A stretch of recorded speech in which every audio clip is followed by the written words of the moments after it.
Hello, everyone. This is Mariah Cruz, and you're listening to the Spiritual Deep Dives podcast.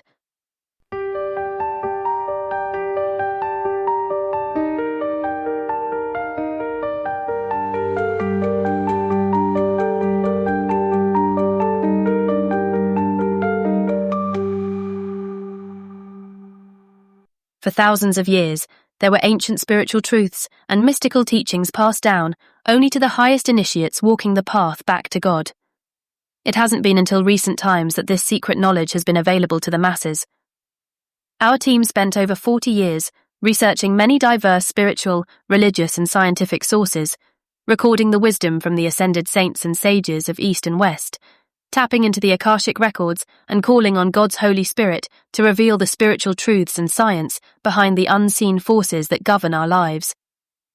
In this podcast, we will explore these teachings from a unique perspective that you probably have never heard before and show practical ways you can integrate them into your life to resolve deep-seated personal problems, accelerate your soul's evolution, and help solve the world's dilemmas.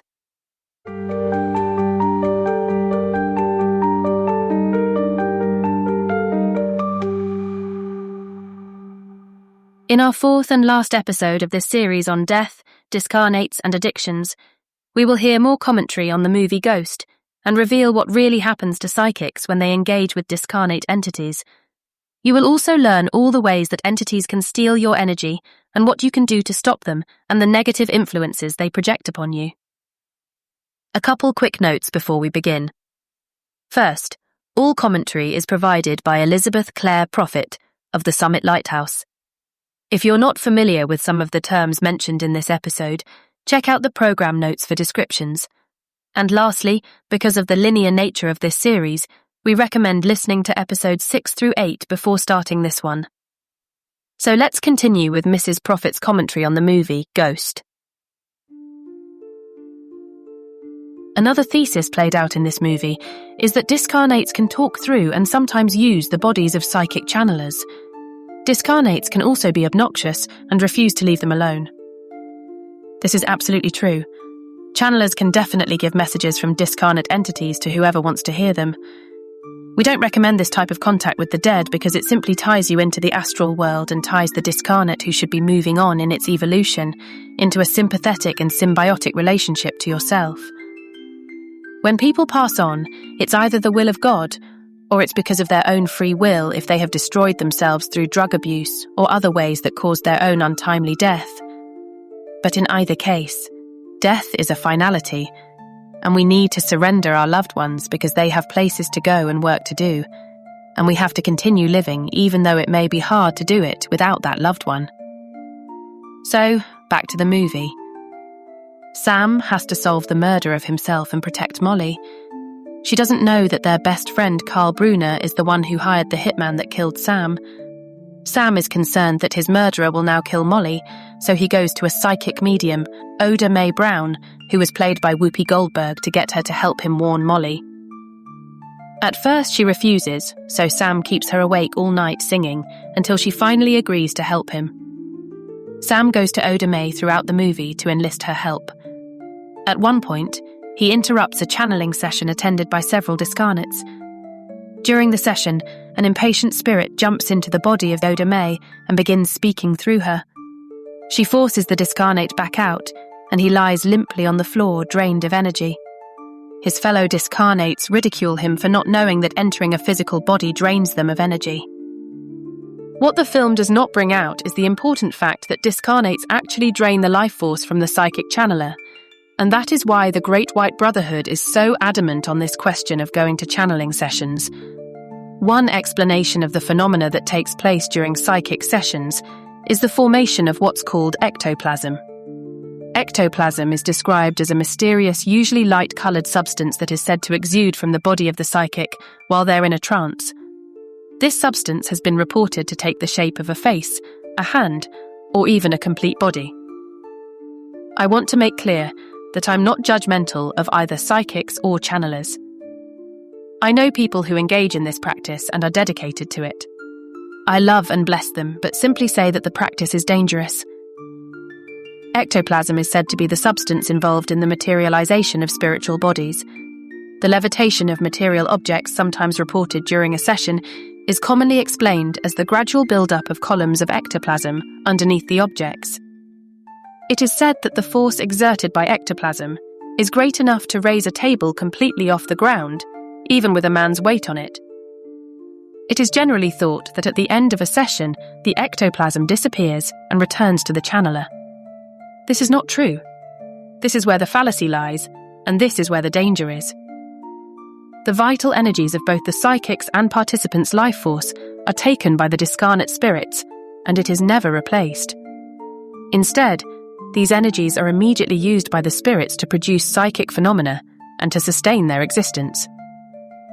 What happens to those who consciously engage in necromancy, which is communion with the dead, or hold consort with the spirits of the departed over a considerable period of time, is a gradual drain of vital spiritual energies which result in a deterioration of the physical body and the brain. Each person has a certain allotment of the life force that is apportioned to them at the beginning of their embodiment. Prolonged involvement in trance work or psychic activities can result in a critical drain of that allotment. You are intended to use the energy of light that surrounds your body to weave your deathless solar body, or the wedding garment that is mentioned in the Bible. This is the vehicle of light that you require to enter the higher etheric octaves at your transition. The reduction of this life force through psychic activity can cause a person to forfeit his ascension in that embodiment. I know of a case of two very devout souls, a husband and wife, who were the sweetest people that you would ever want to meet, yet they lacked this light energy that is natural to the aura of those on the path. So I asked Clare Prophet what the cause was behind the problem with this couple. He said that they had been psychics involved in spiritualism in past lives in Holland, and it would take them 4 or 5 lifetimes before they regained the light energy that they had squandered in that activity. They were very devoted keepers of the flame in our organisation, and worked very hard on their life's mission. One of them has passed on at this point, but I trust that they have made great progress on the path towards regaining what they had lost. So this is an amazing example illustrating this point, because you could see that something was missing from these two souls, even though they were lovely people.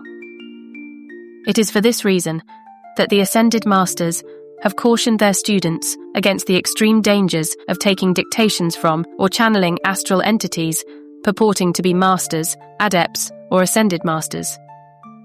Discarnates who profess to be masters of the psychic realm are the most dangerous of all. They not only drain the vital energies of their hosts, but they channel confusing information, half-truths and life readings taken from the astral level. Many people who have had these life readings come to me with a great burden that they were this or that person or did something in a past life. In order to clarify their path and assist them, I have gone to El Morya to ask him whether or not they were the person they were told they were by the psychic reader. It turns out that many times they were never that person in a past life, but have gone around either with the burden of thinking they were some terrible person before, or were filled with the illusion of grandeur thinking they were someone famous. It's important to remember, until God, the Holy Spirit, or an ascended master reveals a past life, because the time has come for you to deal with that karma, leave it alone. Just move forward with your life. Give violet flame decrees to transmute your past records, study your psychology, and don't be curious about who you were in a past life. You are who you are, which is the sum total of all your past lives. It's not necessary to dissect previous embodiments until it becomes a point of initiation from a true master. The worst part of prematurely seeking your past is when it is a real past life or horrendous circumstance that a psychic reveals to you and you are totally unequipped to deal with it. It's like forcing a flower open. It's very unhealthy and can cause many kinds of health issues to manifest that should not have occurred. The path of the Ascended Masters leads to the Ascension. The path of psychic phenomena can lead to the astral realm or the depths of hell. Saint Germain once said that nothing good can come out of the psychic.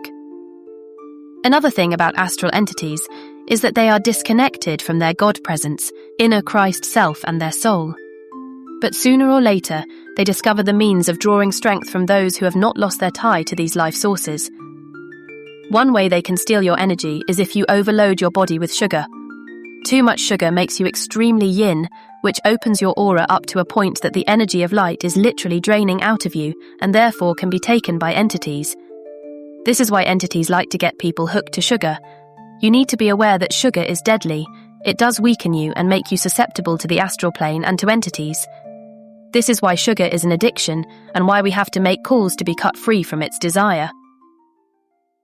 If you remember in our last episode, we revealed that entities have names. This is true of the sugar entity as well. Its name is sucrose, C12H22011. So when you are making the calls to cut yourself or loved ones free from this entity, you can name it specifically.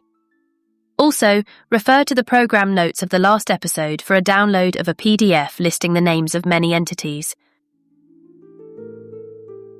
There are two ways that entities derive their energy. The first way I just discussed is through the conscious, willing cooperation of people specifically when they gather in psychic sessions and invite the spirits to commune with them. Many know of the cosmic law, stating that wherever you place your attention, there your energy goes. In this case, the vital life energies from the participants flow to the disembodied entity over the thread of contact that is established by those in the session, placing their attention on the spirit. I knew Blanche McCall, a very sweet little lady in Illinois. She had been in our activity many years and knew Clare Prophet. She dedicated her life to receiving messages from Discarnates and had a group of people who would regularly come to her sessions. She was bound and determined that this was a lawful calling, that she was helping all these Discarnates receive comfort, teaching and healing. She invited us to stay overnight in her home, which we respectfully declined. But I can remember visiting her there, and it was so packed with entities it was unbelievable. For the rest of her life, every few months she would call me and complain that she was deathly ill, and would I please make calls for her. I knew exactly what was happening, so I would go to work and make the calls to clear all the entities out of her house, get them all pulled off of her body. She would soon call me and say she was feeling fine again. Her health would last for another 3 or 4 months of psychic sessions, and then she would call me again so I would make the calls for her all over again. Bless her heart. She believed to her dying day that she was rendering a tremendous service to all these Discarnates, when really what she was doing is keeping them earthbound and tied to herself. The second way that entities derive their energy is whenever you are inharmonious or out of tune with your higher self. Vibrations of irritation, grief, fear, anger, disdain, fatigue and all the other negative thoughts and feelings, even the dissonance of rock and roll rhythms, puncture the natural protective envelope that surrounds and interpenetrates the 4 lower bodies of man. This natural envelope holds the spiritual energies that are released to man from his own God presence. Discord of any kind in one's world automatically rends or tears your spiritual garment. Without the wholeness of this spiritual protection, man's energies become subject to the vampire activity of astral entities. This is why the first thing you learn in your first Keeper of the Flame lesson is how to invoke your tube of light. You put it on in the morning and reinforce it throughout the day. You need to give that tube of light call with tremendous fervour and intensity. Then call to Archangel Michael and the violet flame to keep yourself protected. If you are inharmonious, call on the law of forgiveness, re-establish your harmony, and re-establish your tube of light. If these dark forces can create circumstances in your life that are calculated to disturb you until you lose your balance and become discordant, the Discarnates can then steal your light. That is why the law goes forth, which is, God will not give to you any more light than you can keep in harmony. If you can keep your harmony, then you can increase your light, because God knows if you are incapable of keeping your harmony, then every time you receive light, along comes invisible forces to create problems in your world. You get all upset and out goes the light, and you are depleted and the dark forces have it all. This is a failed test, a failed initiation. You have to pay the price for the light that you allowed these thieves to take from you. So this is why you need the reinforcement of the tube of light. This is why you need the violet flame, because you cannot be harmonious by your human will alone. You need the Christ presence, the angels and the masters with you. You need God's protection established around you. There are many things that we cannot do by willpower alone, because we get overcome by ancient momentums of being upset and getting disturbed over things. So seeking the higher way of oneness with the Christ, oneness with Jesus, or the ascended master of your choice, is the way to begin to develop the strength to resist falling back into those patterns of discord. This is also why you need to read the pearls of wisdom we publish. When you study them, they are your contact to my heart and to the heart of the ascended masters. You also need your Keeper of the Flame lessons, and to really decide that you are going to become an alert student of the teachings. You don't have to spend hours a day at it, but you have to put some time into the path if you're going to get the rewards that you deserve. Another kind of discarnate entity are what are called mass entities. These are force fields of humanly misqualified energy created from the thought and feeling creations of unascended man. These entities are the accumulation of mankind's own momentums of hatred, violence, war, greed, mayhem, murder, gossip, etc. They are deadly islands of darkness that float on the astral plane and can be as large as a city. These vortices come upon people through whose bodies and minds they can use to wreak havoc in the community. Diabolical forces direct these pockets of darkness against unsuspecting souls. Acts of crime are sometimes brought about when the vicious energy accumulated in these mass entities are focused upon the auric fields of unsuspecting or negative individuals. These individuals are vulnerable through their receptivity to harmful vibrations or their lack of defense against them. This is why sometimes when there are riots in one area, you see a repeat of them, which come in waves that sweep the country. Other unbalanced individuals who see these violent events in the media also become absorbed in the energy in a crazed way. As like attracts like, their vibration attracts the mass entity toward them like a mass of demons. It's like a swarm of bees, a huge energetic force field that moves toward the weakest link in the human chain and acts through that individual. Mass entities can work through imbalanced or insane people. They can work through leaders, through people who direct all types of murders and atrocities on a large scale. In concluding this series, the following is what Mighty S3E4 said, which sums up what we have been discussing throughout these 4 episodes. The source of all human imperfection is old astral records. Buildings and houses, people and even animals in the world of form are filled with these old records. Your tube of light must be made strong and resilient, that it may bend when necessary, but never break against the onslaughts of psychic disturbances. You must learn to move in the world of form, as victors over death and misqualified energy. The vortices of evil and of psychic disturbances may move all around you, but you may call upon your divine presence for release and deliverance. You may call unto me, and I will assist you by locking my cosmic circle and sword of blue flame around these vicious foci and providing not only yourselves with deliverance, but also those whom you love. You must be persistent in your calls and determined in your conviction that the light of God will not fail to answer them, and you must under no condition yield an inch of ground to those forces which are not of the light. Beloved ones, these forces could not survive a single day if it were not for the feeding of mankind's energies into them. There is only one source of life, and that is God. The inhabitants of the world have in the main cut themselves off from the divine idea. They no longer recognize the God of the universe as their God. They seek to take the vital energies of God released to man daily and to siphon them off through his imperfect mortal consciousness by playing brother against brother, by creating situations of hatred and confusion so that people will willingly yield their energies to the wrong vibratory action. Every time you lend yourself to feelings of irritation, criticism, condemnation and judgment or inharmony of any kind whatsoever, you are prolonging the life of the astral entities, whereas divine harmony is of no use to them at all, and divine harmony seals you. God's energies, when retained, inviolate and pure by man, can never be trampled upon by the astral creation, for they cannot enter perfection, and thus perfection is its own protection. Jesus gave the key to wholeness when he said, "Be ye therefore perfect, even as your Father which is in heaven is perfect." Entities are unable to attach themselves to those who prize harmony above all godly virtues. If these entities can catch the children of the light off guard, they can derive more benefit from their relatively pure energies than they can from the relatively impure energies of those who move in and are saturated with the momentums of the mass consciousness. For the purer the energies, the more readily they are assimilated. In particular, the taking of drugs tears the protective envelope placed around souls at birth, leaving their users more vulnerable to the activities of discarnates.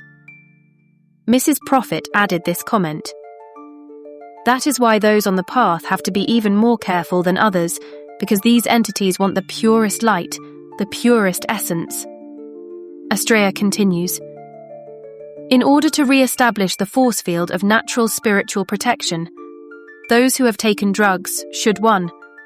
Call on the law of forgiveness for having interfered with a natural unfoldment of the divine plan within their lives. 2. Invoke the violet fire and the tube of light, calling to Archangel Michael and his legions of blue lightning to cut them free from all psychic forces that seek their destruction. Then you have to go about reweaving the garment. You have to call to Archangel Raphael and Mother Mary to bathe these souls in the healing fires of the Christ." Mrs. Prophet commented on what Astrea said. "I knew a person who often had crazy accidents that hurt him physically. He came to me and sincerely implored to know why he was having those accidents.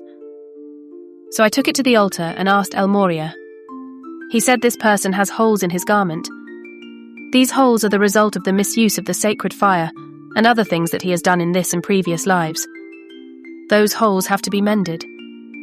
The angels will take the light that you invoke, and they will weave a sort of patch over the tear in the garment of your finer bodies. So it was suggested to this individual that he conserve the sacred fire and the life force, and give his decrees so that the angels could use that energy to mend the tears in his garment. We see that the use of drugs cause these holes in the finer bodies, in the inner garments, and therefore much healing is required. Raphael and Mother Mary will assist you and your loved ones, and those for whom you pray, but it is a necessary process. Some people, by what they've done in many lifetimes and in this one, have enough holes in their garments that when they come into a decree service and receive light, they cannot even retain it for a 12-hour period. It's like having a sieve for an aura. But this can be mended. With God and with the light, all things are possible. This is what we find when we go to help people who are newly coming on the path. Alcoholics, drug addicts, chain smokers, etc. are not the only victims of the wiles of astral entities. Entities have a trap for every type of human consciousness, even for those who call themselves followers of Jesus. The vibrations of spiritual pride can also attract to the aspirant the most deadly type of entities who seek nothing short of the destruction of the soul in hell. You have to realize that spiritual pride is used as a trap by more advanced types of discarnates on the left-handed path, such as black magicians and fallen ones. They are very subtle and cunning in the thoughts they project into your mind that you will agree with because you're not yet purified from intellectual, human, spiritual, or whatever type of pride. Those on the spiritual path may have none of the typical addictions of the lower order of things that we've been talking about, yet they are addicted to themselves and therefore are susceptible to entities that have the same type of thought and feeling processes that they do. So this concludes our eye-opening series on death, discarnates and addictions. I hope this information was interesting and educational. Be sure to check out our notes for links to resources, including some spiritual tools you can use to protect yourself from unseen influences, and that will help move you forward on your path back to God.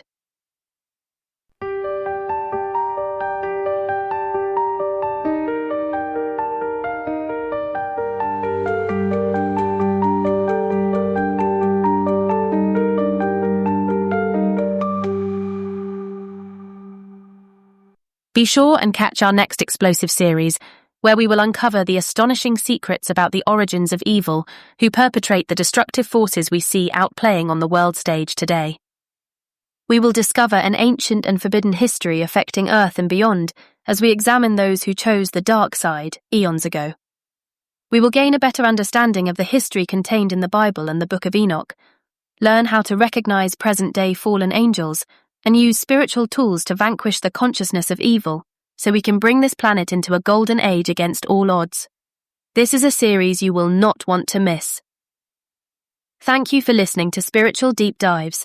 If you like this content, Please like and subscribe to our podcast. We'll catch you in the next series.